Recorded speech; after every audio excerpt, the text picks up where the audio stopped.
Então, a ideia da política pública não é segregar, é incluir. Incluir que a gente possa fazer e ir aonde a gente quiser. A ideia é tratar a pessoa com deficiência primeiro como pessoa. Vem primeiro a questão de pessoa e, por último, a questão da deficiência. Entendeu? Então, a Constituição também Federal do Brasil nos garante acesso de forma ao ensino, direito de ir e vir.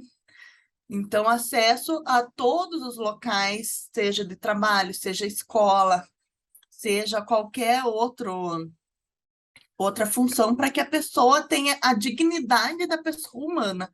Atingir isso, o que que é? É viver de forma digna e integral. Então, é importante que as pessoas tenham em mente que as pessoas com deficiência, elas só possuem uma pequena deficiência que precisa ser ajustada para que ela consiga viver igual aos outros. Precisamos entender que é uma questão de adaptação e não de exclusão.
Nós mesmos, ouvintes, pessoas que ouvem, né, que, como definido na sociedade, na comunidade surda, nós também orientamos para o som. É simples imaginar, só fechar os olhos, qual é a única percepção que você vai trabalhar para você se guiar num caminho.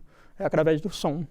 Mesmo que você não veja a luz, tudo, o som ele vai te levar para um caminho. Então por isso que chama Instituto Som da Vida, que tem um objetivo principal, eliminar a barreira da inclusão, do som da inclusão.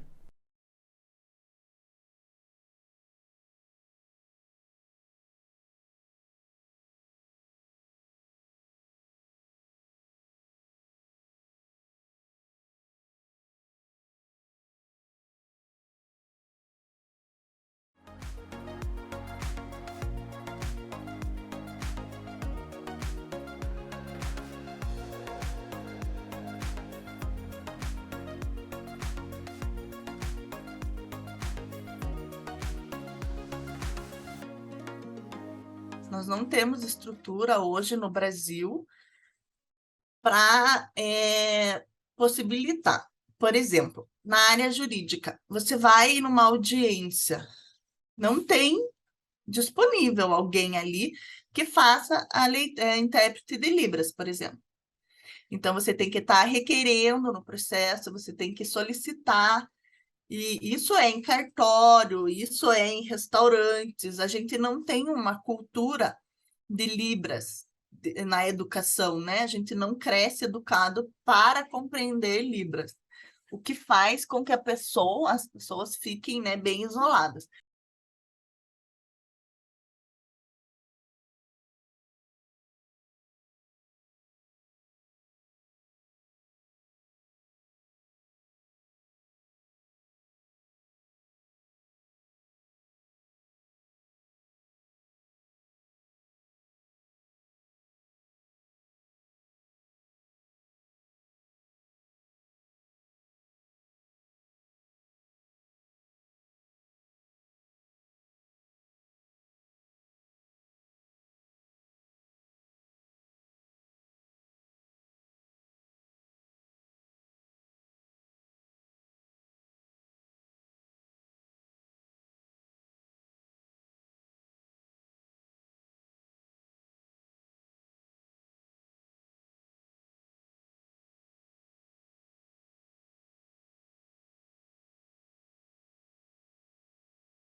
O que, na verdade, que acaba acontecendo é o governo ele tinha que trabalhar em relação da questão da acessibilidade no sentido de oferecer oportunidade para essas pessoas, não somente só questão de política, de cota, de empresa, né, o processo de fiscalização, como eles falam muito, tudo, mas sim fornecer estrutura para o desenvolvimento e independência.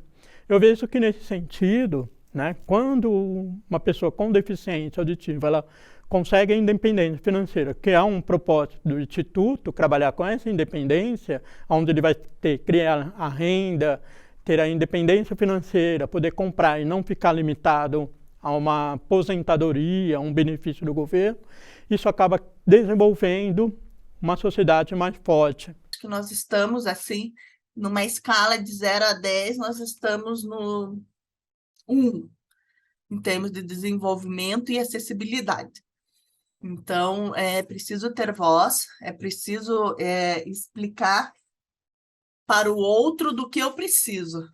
Uma outra forma é que o governo pudesse, que eu tenho visto algumas coisas, investimento na parte do empoderamento e na parte da educação. A escola inclusiva é um fator extremamente positivo, mas também a parte que eu falo da questão quando ele chega para a faculdade, fazer faculdade e universidade. Só consegue pessoas com deficiência auditiva ou PCD, na sua maioria das vezes, quando ele tem uma estrutura de uma família bem estruturada financeiramente. Fora isso, ele não consegue fazer a faculdade. E isso chega no ensino médio, ele para. Por isso que é importante a gente ter políticos que nos representem e que entendam da nossa causa. Então, interessante seria pessoas com deficiência, porque só quem passa por uma deficiência entende o lado do outro. Então, é bem importante que a gente invista, né, nessa cobrança do legislativo para transformar, porque sem leis não resolvem, ou até sem a fiscalização, né? Porque às vezes a gente até tem bastante lei no Brasil, mas não tem uma fiscalização.